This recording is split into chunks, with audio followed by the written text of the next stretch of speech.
अस्सलामुअलैकुम स्टूडेंट्स, मैं आपका फ़िज़िक्स का टीचर और आज हम टेस्ट डिस्कस करने जा रहे हैं चैप्टर नंबर 9, 10 एंड 11 का। इसका क्वेश्चन नंबर 1 हमारे पास है। कहता है a young double slit experiment, the distance between to slit is 0.1 millimetre, जो कि डी दिया हुआ है आपको 0.1 मिलीमीटर। फिर वो कहता है the wavelength of the light is used is, wavelength lambda दी हुई है आपको 0.4 into 10⁻⁻⁷ metre. If the width of the fringe on a screen is, तो डेल्टा वाई दिया हुआ है आपको, that is 4 millimetre. Then the distance between slit and screen is, तो एल आपसे फाइंड करने के लिए कह रहा है। और हम जानते हैं इससे रिलेटेड जो फार्मूला हमारे पास है वो है delta Y is equal to lambda L over D है। इसको अगर हम लोग एल निकाल लें यहाँ से, तो delta Y into D over क्या आ जाएगा, लैम्डा आ जाएगा। अगर इनकी वैल्यूज़ पुट की जाए, डेल्टा वाई की वैल्यू हमारे पास है 4 मिलीमीटर और डी की वैल्यू बेटा हमारे पास 0.1 मिलीमीटर, और जो लैम्डा की वैल्यू है 4 इंटू 10⁻⁻⁷। अगर इसे सॉल्व करते हैं तो एल का आंसर हमारे पास आ जाता है 1 मीटर। सो इसका ऑप्शन जो बेटा हमारे पास बनेगा that is delta. Question number 2 पर चलते हैं बेटा हम लोग। क्वेश्चन नंबर 2 में बेटा हमारे पास क्या कहता है, a telescope has angular magnification 10, eyepiece has, ये आपको एम दिया हुआ था 10, एंड आई पीस की फोकल लेंथ दी हुई है आपको 26 centimetre. Then approximate distance between objective and eyepiece lens, तो आपसे लेंथ ऑफ टेलीस्कोप पूछी गई है। लेंथ हम जानते हैं F O plus F E होती है, और हमें ये भी पता है कि F O M times F E होता है। तो यहाँ से मैंने एक जनरल फार्मूला आपको निकाल दिया, एल इज इक्वल टू क्या आ गया, M plus 1 into F E. तो एल इज इक्वल टू बेटा हमारे पास एम की वैल्यू 10 है प्लस 1 है, इंटू क्या आएगा एफ ई की वैल्यू से मल्टीप्लाई करवा देंगे 26 से, तो आंसर आ जाएगा 286 सेंटीमीटर। तो इसका जो ऑप्शन बनेगा बेटा हमारे पास वो बनेगा अल्फ़ा। क्वेश्चन नंबर 3 पे चले जाते हैं बेटा हम लोग। क्वेश्चन नंबर 3 में कहता है in pattern interference fringes we observe fringes of equal width, तो बेटा वो चेंज नहीं होता। क्वेश्चन नंबर 4 पे चले जाते हैं बेटा हम लोग। The period of rotation of octagonal mirror is expressed by, तो याद रखिएगा जो पीरियड ऑफ रोटेशन होता है हम जानते हैं सी इज इक्वल होता है 16 टाइम्स एफ इंटू डी। यहीं से अगर आप इसे थोड़ा सा एक्सप्लेन करें तो C is equal to 16 times D over T आ जाएगा, और यहीं से इसको एक्सप्लेन करते हैं तो टी इज इक्वल टू आ जाएगा 16 टाइम्स डी ओवर सी आ जाएगा। सो राइट ऑप्शन जो बेटा हमारे पास यहाँ पर बनेगी that is beta. Question number 5 पर आ जाएँ तो कहता है in Young double slit experiment the interference is shifted from water to air, तो आप वाटर से एयर में गए हैं। तो डेल्टा वाई का मैंने एन के साथ इन्वर्स रिलेशन बताया था, जब आप वाटर से एयर में जाएंगे तो रिफ्रैक्टिव इंडेक्स कम हो जाएगा, डेल्टा वाई बढ़ जाएगा, तो इसलिए fringe width will be increases. Question number 6 पर आ जाएं। क्वेश्चन नंबर 6 में कहता है a metal coin is bottom a beaker of filled with water of 6 centimeter. The observer looking from above from the surface of the water, the coin will appear at a depth of, तो apparent depth आपसे पूछ रहा है और हम एक ही formula जानते हैं that is real depth over apparent depth। तो apparent depth हम लोगों को निकालने, मैं apparent depth को रिप्रेजेंट कर रहा हूँ a डॉट d से, that is real depth over n, और रियल डेप्थ 6 सेंटीमीटर है। ओवर हमारे पास रिफ्रैक्टिव इंडेक्स ऑफ वाटर 1.33 होता है, मैं 1.3 लिख रहा हूँ, दैट इज़ 60/13, जो राउंड अबाउट 4 पॉइंट समथिंग बनेगा, 4.6 राउंड अबाउट। तो इसका आंसर का जो आंसर बनेगा that is delta. Question number 7 पे आ जाएँ। The monochromatic light of wavelength 500 nanometre, तो वेवलेंथ उसने आपको दी हुई है 500 नैनोमीटर। फिर वो कहता है आगे pair of slits is D दिया हुआ है 1 millimetre, on a screen 2 metre way, तो लेंथ दी हुई है 2 metre way. Delta Y fringe width निकालने के लिए कह रहा है, तो फ्रिंज विड्थ निकालने का फार्मूला हमारे पास हम जानते हैं लैम्डा एल ओवर डी होता है।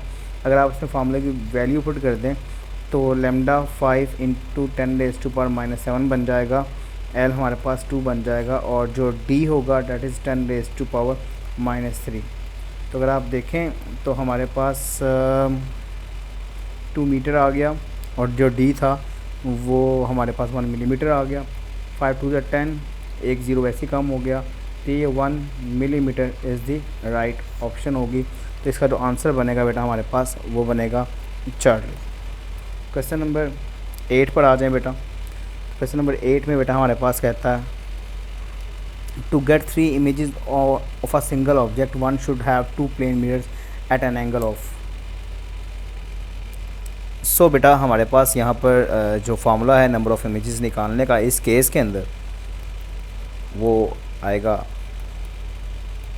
Number of images is equal to 360 over theta minus 1, because 360 over theta हमारे पास क्या बन रहा है, इवन बन रहा है, इसलिए फार्मूला लगाया।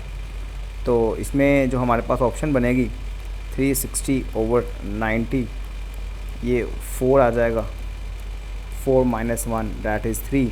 तो 3 इमेजेस किस एंगल पर आते हैं बेटा, 90 डिग्री पर आते हैं, और जो 90 डिग्री बेटा हमारे पास है वो ऑप्शन कौन सी बन रही है, अल्फ़ा। क्वेश्चन नंबर 9 पर आ जाएं तो कहता है two coherent source produce a dark fringe when the phase difference will be. तो फेज डिफरेंस होना चाहिए odd integral multiple of pi. तो odd integral multiple of pi सिर्फ डेल्टा में है। 10 पे आ जाएं। Resolving power of the diffraction grating is defined as, तो इसलिए बी एंड सी इसमें बहुत ऑप्शन आ जाएगा, डेल्टा ऑप्शन है। क्वेश्चन नंबर 11 पर आ जाएं। Michael's interferometer is an instrument that can be use to measure a distance having precise lambda. तो आपसे इसकी प्रिसीजन पूछ रहा है, आपसे लीस्ट काउंट पूछ रहा है। तो डैट इज़ 11 क्वेश्चन में हमारे पास जो आंसर बनता है that is lambda by 4, beta option है। क्वेश्चन नंबर 12 पर आ जाएं। Total internal reflection can not be obtained when rays goes from, so C option है इसकी बेटा। नेक्स्ट क्वेश्चन नंबर 13 पर चलते हैं। तो that the phase angle 180 degree है, the is equal to the path difference. तो फाई इज इक्वल टू होता है 2 पाई एक्स ओवर लैम्डा। उसने आपको ये वैल्यू दी हुई है, इसे सॉल्व कर लें। 180 डिग्री का मतलब होता है पाई होता है, सो आप इक्वल 2 पाई एक्स ओवर लैम्डा कर लें। पाई पाई से मेरे पास वो चार्ली बनेगा। क्वेश्चन नंबर 14 पर आ जाएँ। 14 में कहता है the least distance of distinct vision is 25 centimetre, the focal length of convex lens is 10 centimetre, magnification of the simple microscope when the image is formed at infinity. तो M का formula D over F होगा simple. D की value 25 है, over क्या है 10 है, तो answer 2.5 आ जाएगा। So answer will be A. Question number 15 पर आ जाए। 15 में कहता है which of the following is nearly monochromatic. तो सोडियम लैंप है बेटा हमारे पास, डेल्टा ऑप्शन है। क्वेश्चन नंबर 16 पर आ जाए। Intensity of the light depends upon, किस पर डिपेंड करती है, तो कहता है एम्पलीट्यूड पर डिपेंड करती है, और इंटेंसिटी का रिलेशन एम्पलीट्यूड के स्केयर के साथ होता है। ये बातें पहले भी डिस्कस हो चुकी हैं, तो बीटा क्वेश्चन। क्वेश्चन नंबर 17 पर आ जाएँ। Convex lens of focal length cut in 2 half as shown in the diagram. Then focal length अगर डायमीटर हाफ होगा तो फोकल लेंथ डबल हो जाएगी, तो इसलिए इसका आंसर क्या बनेगा, बीटा बनेगा। नेक्स्ट चलते हैं बेटा आगे। क्वेश्चन नंबर 18 पर।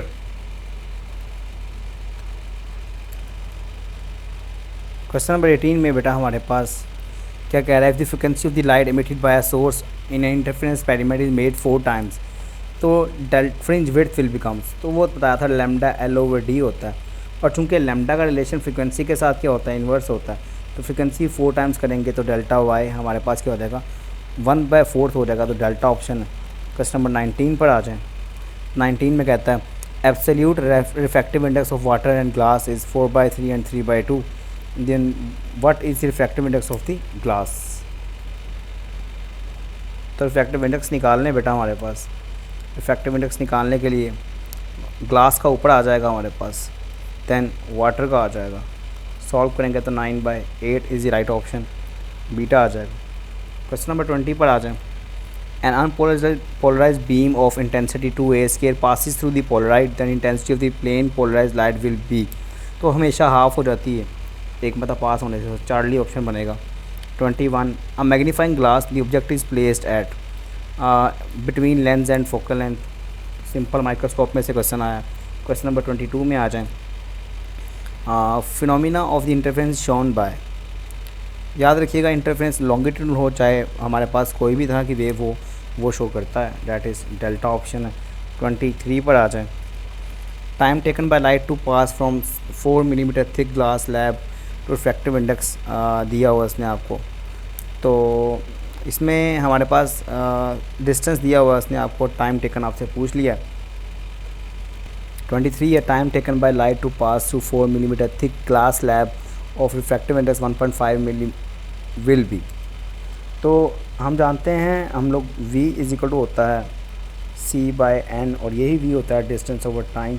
तो हमें यहाँ से टाइम निकालना है। टाइम किसके को आएगा, ns/c आ जाएगा। n की वैल्यू 1.5 है और s हमारे पास 4 मिलीमीटर है, तो मिलीमीटर की वैल्यू लगा दी और c होता है 3×10⁸। तो अगर आप इस देखें तो 1.5 को हम लोग 3/2 भी लिख सकते हैं। तो मैंने 1.5 की जगह पर क्या लिख दिया, 3/2 लिख दिया ताकि अपनी कैलकुलेशन को आसान बना सकूं। तो 3/2 लिखा इसको, जैसे ही 2 लिखा था 2 से कैंसिल हो गया और 3 से कैंसिल हो गया। सो हमारे पास जो ऑप्शन बनी that is 2 × 10⁻11 is the right option. So इसमें कौन सी ऑप्शन आएगी, बीटा ऑप्शन आ जाएगी। क्वेश्चन नंबर 24 पर आ जाएं। 24 में कहता है magnifying power of the astronomical telescope in normal adjustment is 8। तो m8 दिया हुआ, distance between lenses is 54 centimetre. तो l भी दिया हुआ है आपको। तो बताएं कि इसमें the focal length of the IPS lens and the objective lens will be. तो देख लेना आपने नॉर्मल एडजस्टमेंट में मैग्नीफाइंग पावर किसके लिए, आईपीएस लेंस f/fe होता है। तो 48 डिवाइड बाय 6 करें तो आंसर कितना आता है, 8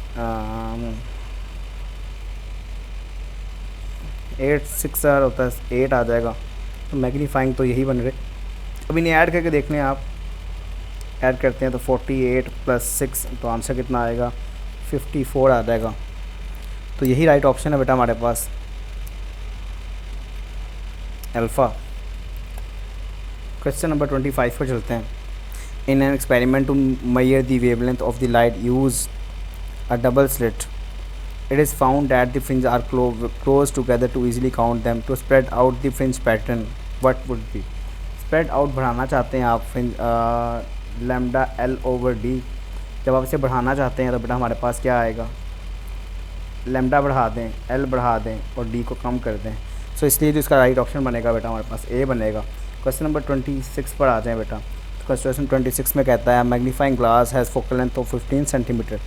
if near point is 25 centimetre then eye from the eye of angular magnification of the glass is about. तो ग्लास की बात कर रहा है।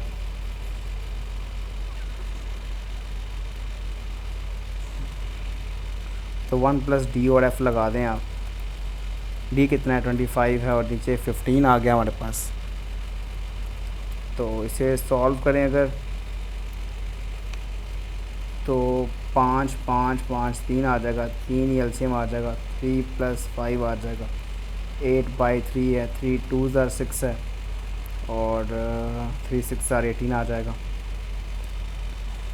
तो 2.7 के करीब आंसर बनता है, चार्ली ऑप्शन बनेगा। क्वेश्चन नंबर 27 पर आ जाएं।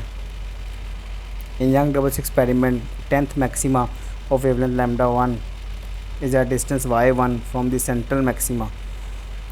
5th maxima for wavelength λ2 from distance y2 from central maxima. Then the y1 to y2 हमारे पास क्या दिया हुआ। सो एक चीज़ तो हमारे पास देखिए हमने वेवलेंथ में हमारे पास रेशो है और दोनों बात तो मैक्सिमा की गई हैं। तो डेल्टा y आएगा m लैम्डा l/d आ जाएगा। अगर आप लोग बात करें इसके लिए ये y1 है और नीचे y2 लिख लें आप। तो d दोनों के लिए क्या रहा हमारे पास, सेम रहा। तो रेशो तो हमारे पास और l भी दोनों के लिए सेम रहा। तो रेशो बनेगी m और लैम्डा में। सो अगर गौर से देखा जाए तो हमारे पास m की वैल्यू y1 के लिए कितनी है, 10th मैक्सिमा था, लैम्डा 1 था। फिर बाद में y2 के लिए हमारे पास क्या था, 5th मैक्सिमा था, साथ वेवलेंथ 2 थी, 5 2s आर तो 2 लैम्डा 1 बाय लैम्डा 2, तो A is the right option. 28 पर आ जाएं तो कहता है the twinkling of the star is due to non uniform density of the atmosphere, delta option है। 29 पर आ जाएं, an object is placed at a distance of 20 cm from the converging lens, distance between image and object is 40 cm, the focal length will be। तो देखें हमारे पास image and object के दरमियान जो डिस्टेंस कह रहा है वो 40 सेंटीमीटर है, यानी कि यहाँ पर भी 20 वहाँ पर भी 20, तो 4f पर पड़ा हुआ है वो। तो फोकल लेंथ पूछ रहा है, 4f इज़ इक्वल टू क्या है बेटा हमारे पास 40, और f यहाँ से कितना आएगा वो 10 सेंटीमीटर पर आ जाएगा। सो नेक्स्ट बेटा हमारे पास इसमें चार्ली ऑप्शन बनेगा। क्वेश्चन नंबर 30 पर आ जाए तो कहता है which process prove that light is transverse wave polarization. Question number 31 पर आ जाए तो कहता है simple microscope object is place in focal length then the magnification will be, formula है सिंपल 1 + t/f। तो इसका ऑप्शन बनेगा बेटा हमारे पास डेल्टा। क्वेश्चन नंबर 32 पर आ जाए 2000 लाइन्स पर centimetre fall on grating then the grating element will be. तो डी हमारे पास होता है डी किसके इक्वल है, डी इक्वल है L/n के। तो इसे आप उल्टा लेंगे तो आएगा 1/2000 सेंटीमीटर आ जाएगा, और इसे अगर आप कन्वर्ट करना चाहते हैं तो 5 × 10⁻³ - 6 आ जाएगा। सो इसका ऑप्शन बनेगा अल्फ़ा। क्वेश्चन नंबर 33 पर आ जाए एन ऑप्टिकल एक्टिव कंपाउंड, हमारे पास rotate plane of polarised light, तो उसके बाद rotate plane of polarised light यही ऑप्शन है। ओके नेक्स्ट हमारे पास 34 पर आ जाए which one of the following is the correct relation for Bragg's law 2d sin θ = m lambda, तो beta is the right option. 35 पर आ जाए defining in double slit experiment the for light which colour the fringe width will be minimum, delta y = lambda L/d। किसके लिए fringe width minimum होगी देख के बता दें आप, इसकी वेवलेंथ कम होगी। वेवलेंथ सबसे कम किसकी है, अगर आपको ये आता है वेब क्योर, जो कि आपको केमिस्ट्री के टीचर ने भी आपको सिखाया, तो वेवलेंथ बताई थी सबसे ज़्यादा इसकी होती है और इसकी सबसे कम होती है। सो सबसे कम वेवलेंथ किसकी है हमारे पास इनमें से, वायलेट की, तो इसके लिए ऑप्शन क्या आएगा, अल्फ़ा आ जाएगा। क्वेश्चन नंबर 36 पर आ जाए 36 में हमारे पास कहता है wavelength of the light use in optical instrument is λ1 दिया है, λ2 दिया है, ratio of their resolving power will be. तो रिजॉल्विंग पावर का हमारे पास फार्मूला होता है d/1.22 लैम्डा। तो रेशो पूछी है उसने, तो R1/R2 निकालना है, उसकी मदद से λ2 ऊपर आ जाएगा, λ1 नीचे आएगा। λ2 की वैल्यू 5000 है नैनोमीटर, और नीचे क्या है 4000 नैनोमीटर, कैंसिल हो गया, तो 5/4 इज़ द राइट ऑप्शन। सो इसलिए इसका आंसर बनेगा डेल्टा। क्वेश्चन नंबर 37 पर आ जाइएगा bending of beam of light around the corner of the obstacles is called, उसे डाइफ्रैक्शन बोलते हैं हम लोग, तो इसलिए इसका ऑप्शन अल्फ़ा बनेगा हमारे पास। 38 पर आ जाएं तो कहता है इन वाइड ऐसी frequency of the coherent source of light is f, the distance between screen and source is, तो ये L दिया हुआ है इसने आपको 1 metre. If the screen is move 0.5 metre towards the source, तो टूवर्ड्स द सोर्स मूव करवा देगी स्क्रीन को, then the fringe width will becomes, तो ये हाफ कर दिया उसने, delta y is equal to lambda L/d। अगर ये डी एल को आप अगर हाफ़ कर देंगे, डिस्टेंस कम कर दिया आपने, तो डेल्टा y भी कम हो जाएगा, तो डेल्टा y बेटा हमारे पास हो क्या जाएगा, वो भी हाफ़ हो जाएगा, तो इसलिए आंसर इसका क्या है अल्फ़ा। सो क्वेश्चन नंबर 39 पर आ जाए order of diffraction can be increases, m होता है हमारे पास d sin θ/λ। Order of diffraction कब बढ़ा सकते हैं हम लोग, तो ऑर्डर ऑफ राइफ्रैक्शन बढ़ाने के लिए डी बढ़ाना पड़ेगा, एंगल ऑफ राइफ्रैक्शन बढ़ाना पड़ेगा, वेवलेंथ ऑफ लाइट कम करनी पड़ेगी। तो कहता है distance between two conjunctive slit increases, कहता है by using light of shorter wavelength, angle of refraction increase करके। तो delta option is right option. 40 पर आ जाए तो 40 में कहता है order of X-rays wavelength of the X-rays is 1 angstrom होता है, अल्फ़ा ऑप्शन है। 41 पर आ जाए equation of the state of 5 gram of the oxygen of a pressure P, temperature T। Oxygen है तो P V is equal to क्या आएगा 5 पाई और साथ आर टी आ जाएगा। तो इसकी जो ऑप्शन बनेगी वो डेल्टा ऑप्शन बनेगी। 42 पर आ जाए तो कहता है 4 molecules having speed 2, 3, 4 and 5 RMS speed of these molecules will be. तो 2 का स्केयर ले लें, 3 का स्केयर ले लें, 4 का स्केयर ले लें, 5 का स्केयर ले लें, ओवर क्या है 4 होल स्केयर रूट है, डैट इज़ VRMS। सॉल्व करते हैं बेटा इसको। तो हम लोग क्या करेंगे 4 + 9 + 16 + 25 ओवर 4 आ जाएगा। ये 25 + 20 50 54/4 है। इसे और सॉल्व किया जाए तो बेटा हमारे पास कटिंग कर लें इसकी, 2 2s आ जाएगा और साथ में क्या आएगा 2 1s, 2 2 4 आएगा, 2 7s 27/√2 भी आता है इसका आंसर, और इसका आंसर √54/2 भी बनता है। तो delta is the right option. Next चलते हैं बेटा आगे। तो नेक्स्ट कहता है बेटा RMS value of the idol gas is. तो 43 में हमारे पास कह रहा है 3RT/m। तो यही ऑप्शन राइट है इसकी, चार्ली ऑप्शन पे आते हैं। Carnot engine absorb 1000 heat and does 300 joule work, then heat rejected will be. तो Q1 - Q2 है, तो Q2 हम लोगों ने निकालना है, कितना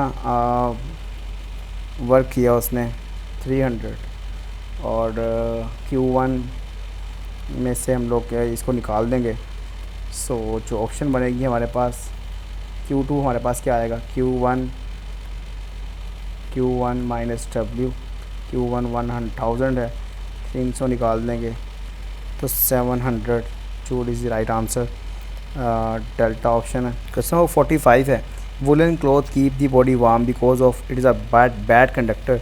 तो ये ऑप्शन है। 46 पर आ जाएं। According to the kinetic theory of gases the ratio is true.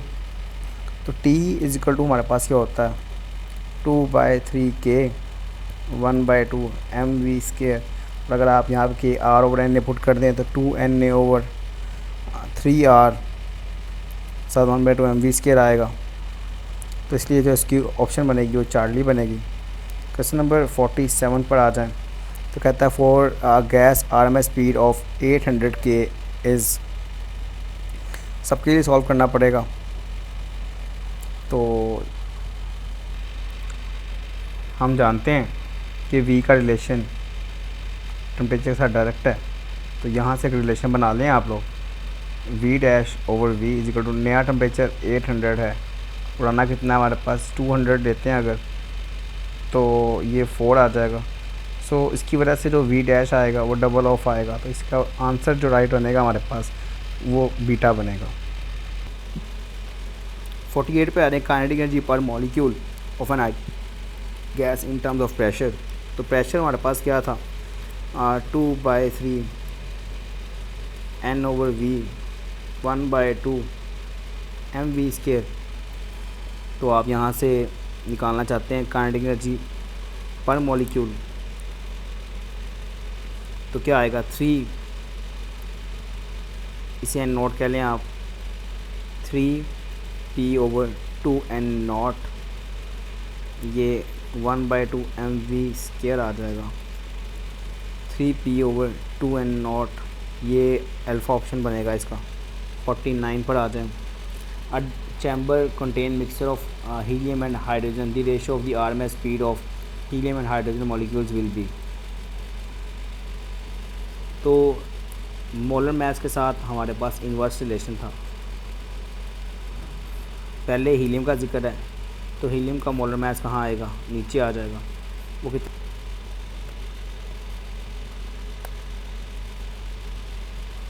और हाइड्रोजन का मोलर मास आ जाएगा, वो 2 आ जाएगा। काटेंगे तो 1/√2 इज़ द राइट ऑप्शन।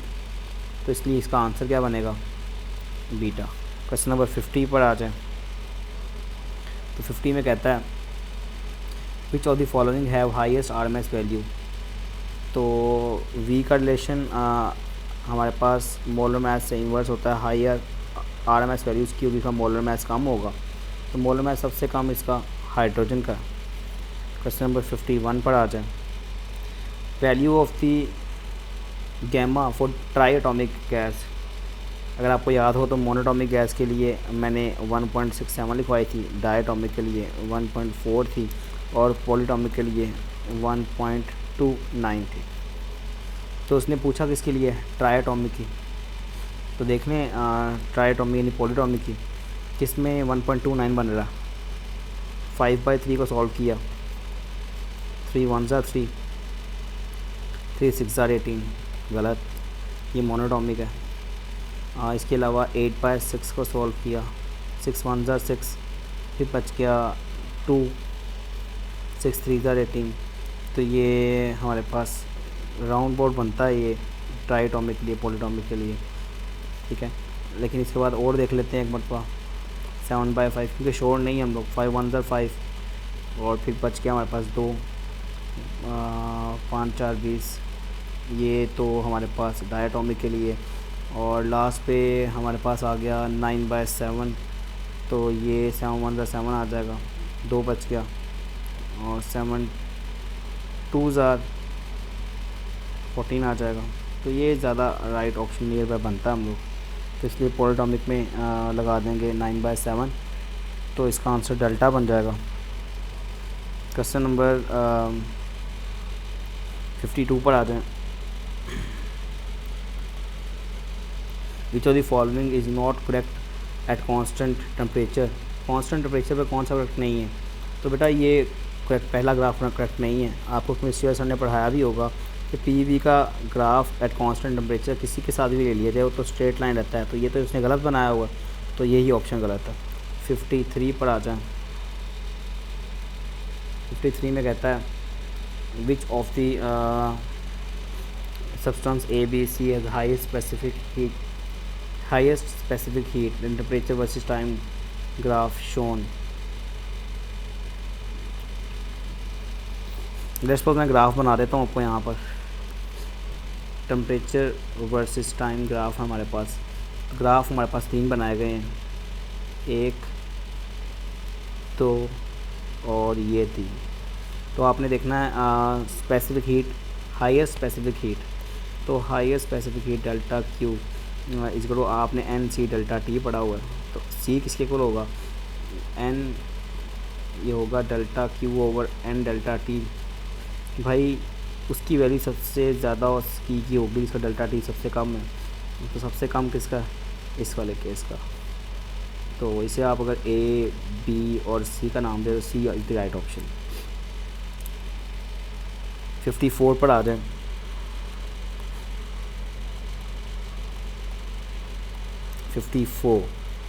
कहता है the temperature of the gas is increase from 27 degree Celsius to 127 degree Celsius, the ratio of the mean kinetic energy. तो काइनेटिक एनर्जी का जो रिलेशन हमारे पास होता है, याद रखिएगा, पहले तो इसमें ऑर्डर ही आएगा और फिर बाद में इसमें न्यू आएगा, क्योंकि इसमें रेशो टेम्परेचर का डायरेक्ट ही होता है। तो पुराने वाला कितना है 300 और नए वाला कितना है वो 400 है। काटोगे तो 3/4 इज द राइट आंसर, तो डेल्टा ऑप्शन बन जाएगा। 55 पर आ जाएँ। कहता है एब्सोल्यूट ज़ीरो में be regarded as the temperature at which all the motion will be cease, तो बीटा ऑप्शन है। 56 पर आ जाएँ। कहता है the change in internal energy can be written as del Q minus W, Charlie option आ जाएगा। 57 पर आ जाएँ। Heat travel through vacuum bye तो याद रखिएगा हीट को ट्रैवल करने के लिए मीडियम रिक्वायर होता है। कंडक्शन और कन्वेंशन में मीडियम हीट को क्वेश्चन नंबर 57 डिस्कस करने जा रहे हैं। हीट को ट्रैवल करना है, अगर आपने वैक्यूम में ट्रैवल करवाना है तो वहाँ पर मीडियम तो होता नहीं, लेकिन कन्वेक्शन और कंडक्शन के लिए मीडियम रिक्वायर होता है। सो हीट वैक्यूम में ट्रैवल करती है इन दी फॉर्म ऑफ रेडिएशन। तो इसका ऑप्शन ए बन जाएगा। 58 पर आ जाएँ तो 8 में कहता है 58 में we can express the work in term of P delta V, A option है। 59 पर आ जाएँ तो कहता है which of the following work done is maximum. तो याद रखिएगा पाथ 1 में वर्क डन हमारे पास क्या होगा, सबसे मैक्सिमम होगा। तो पाथ 1 सबसे ऊपर वाला है, तो इसलिए ए ऑप्शन होगी, क्योंकि एरिया अंडर द ग्राफ सबसे ज़्यादा आता है। ये वाला पाथ बनेगा, ये वाला, क्योंकि एरिया अंडर द ग्राफ सबसे ज़्यादा होगा। और नेक्स्ट चलते हैं आगे बेटा हमारे पास क्वेश्चन नंबर 60 पर। और क्वेश्चन नंबर 60 में कहता है in a diagram 1 and 4 radiation volume of change in pressure a gas is taken along a path, the increase change in energy will be। बेटा वो सब में सेम होगी, क्योंकि जहाँ से गए हैं दोबारा उसी जगह पर आ गए हैं।